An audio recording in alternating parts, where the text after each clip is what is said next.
What's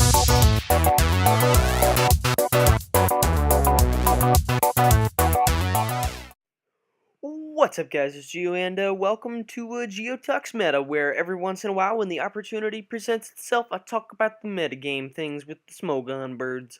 Anyway, in today's episode, we are going to be talking about the Uber Suspect test that they are having for Gengarite, and yeah. So basically, just to fill you guys in on what this says, because basically it just gives like, we're suspecting Gengarite, history of Shadow Tag, proponents of the ban, argue, blah blah blah, and then the stuff you'll need and that stuff. Yeah, all that stuff. Anyway, so Smogon is going to be suspecting Mega Gengar on the grounds, and I have to pull this post up specifically, on the grounds that is Gengar an uncompetitive element of the metagame that needs to be removed to preserve the competitive integrity of Ubers within the current paradigm of Ubers. And they also said we are not asking if Gengarite is over-centralizing or overpowered. So, I thought about this for a really long time because the way Smogon worded this specifically will determine whether or not Gengarite will stay or not, because the people on the side of the pro-ban argument aren't allowed to make over-centralization and overpowered arguments, and rather they would have to make arguments that over-centralization and overpowered equals uncompetitive in order for all of their arguments to still make sense. Do you guys kind of get what I'm saying here? Is that, like, Smogon doesn't care if it's over-centralizing or overpowered, because that's what Ubers is. They're saying, is it uncompetitive? So, basically, how I have come to understand this is, if the people voting for a ban can prove that broken equals uncompetitive, then there should be a ban. However, if they cannot prove that broken equals uncompetitive, and rather that broken does not equal uncompetitive, then I don't think there should be a ban. And to be honest, I think Shadow Tag is broken, but not over-centralizing. Or, well, I think it's broken and over-centralizing, but not uncompetitive, and we'll get into that in a second. But anyway, the people on the side of the ban argument are arguing that this thing, Mega Gengar is OP. It can trap and kill pretty much anything in the metagame. And that more shifts to like a Shadow Tag based argument, where Shadow Tag is just so good. You can trap and kill pretty much anything you want. You have amazing utility. You can pick off any walls you want, and basically, when you're playing, you can say, alright, look, I need Zekrom gone, or I need Klefki gone. Basically, I need Klefki gone, so Geozern comes in for free and sweeps. Then you can make that happen with Mega Gengar. That's how good it is. Or, I need Pokemon X gone, or I need Lando gone, so that Ho-Oh can sweep. You can have it that way too. You need this gone so Mega Blaziken, or so Blaziken can sweep. You can have that gone too. That's one argument they're making about its amazing utility. They're also saying it's nearly uncounterable, which is relatively true, because Mega Gengar has such a wide and diverse move pool. You can run 4 attacks. You can run Destiny Bond 3 attacks. You can run Sub Perish Song. You can Perish Trap. You can run Taunt Destiny Bond 2 attacks. And people are also arguing that it's uncompetitive because you have to make a 2-for-1 trade nearly every match in order to get Mega Gengar gone. You have to sack something nearly every time, and that's one reason it's so uncompetitive. Also, is because the opportunity cost for Mega Gengar is so good, you basically lose nothing by putting it on a team. And people arguing for the ban side are saying that broken equals uncompetitive. Specifically, that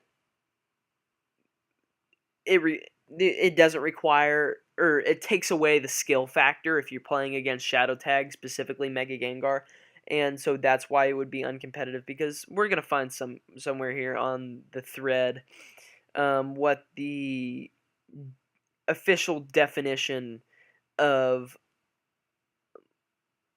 uncompetitive is, and if I can't find it, I'll just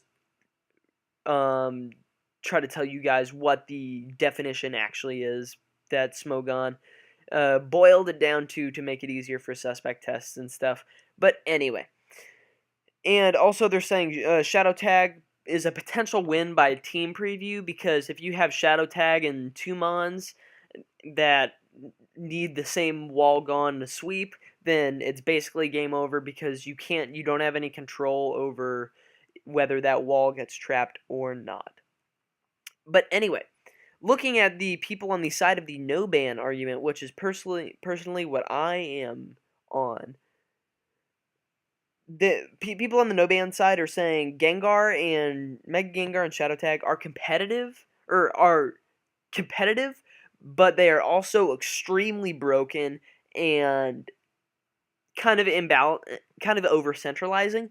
But it's still competitive because the official definition from Smogon claims that uncompetitiveness results in like the tilting of the RNG and like strategies that are extremely RNG reliant, like swag play and stuff like that, are like uncompetitive because they only rely on the RNG, and you actually need autonomy and skill in order to play.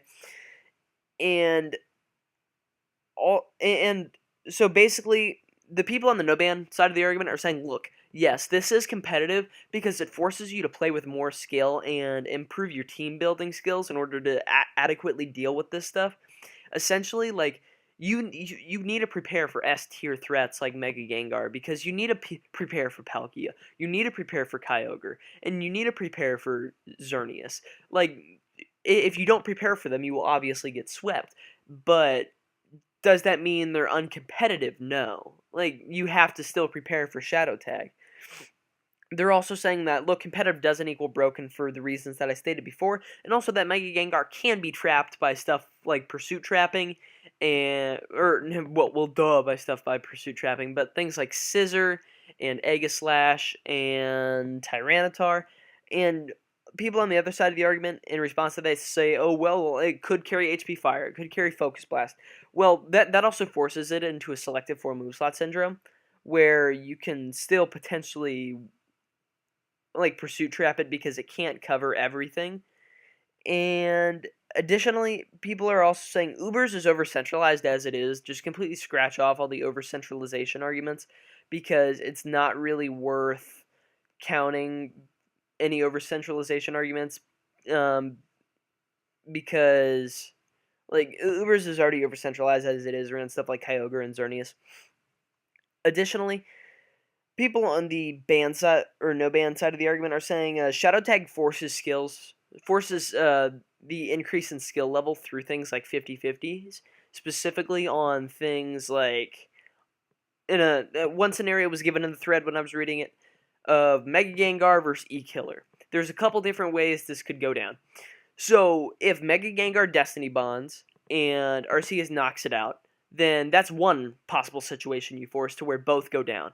Additionally, if Mega Gengar Destiny bonds, you can predict that and go for a Swords Dance. That's one 50-50 it causes. However, you could potentially just end up going for a Swords Dance and end up getting Sludge Bombed, which doesn't necessarily help you. And that's one reason why like more skill is created through these potential 50-50s.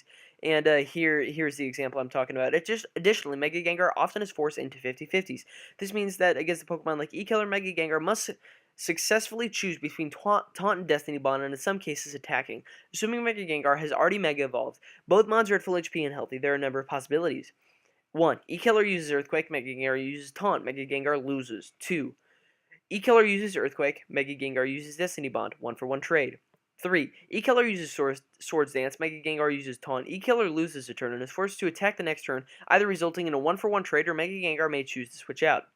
4. E-Killer uses Swords Dance and Mega Gengar uses Destiny Bond. Mega Gengar loses a turn, E-Killer gains a boost, and the 50-50s continue. So that is one example of how skill can be kind of factored in to keeping Mega Gengar on the tier, because like it forces these 50-50s, which in a 50-50 scenario like that inherently force the addition of skill to the metagame and force people to become better in order to win, essentially. So, I know I had a lot of thoughts for this video, and I apologize if it became kind of cluttered. I spent a lot of time trying to figure this out, and how I wanted to organize this. Oh, hold on. I think I found the definition of uncompetitive. Alright. Following the precedent set by the Moody and Oko clauses, the Oko clauses, the Swagger ban will be extended to Ubers, removing an almost entirely luck-based and destructive part of the metagame. However, I'd like to reiterate what I said in the first post. This will not be... Oh, never mind. Never mind. Oh, wait, no, this example does work. This will not be used as a precedent to balance the metagame by removing aspects that are considered too strong. So this basically just backs up what... This basically backs up what the original post was saying about how we're not going to judge this off over centralization or brokenness just because it wouldn't really be fair, and that Ubers is already broken, checking broken, and over centralization as it is. But anyway, like I said, I apologize if this video was very cluttered. I spent like 3 hours trying to organize this stuff just because I had so much stuff that I wanted to get through and talk about and whatnot. But with that said, if you guys did enjoy it, please make sure to leave a like, as it really does help show support for the stuff that I'm doing here on the channel. Additionally, make sure to answer today's comment question of the day, which is, do you guys think Mega Gengar should be banned from the Ubers tier, specifically Gengar, right? Which in effect would ban Mega Gengar. No duh, Geo. And with that, I urge you guys to subscribe if you guys are enjoying the constant content. And with that, I'll catch you on the flip-flop.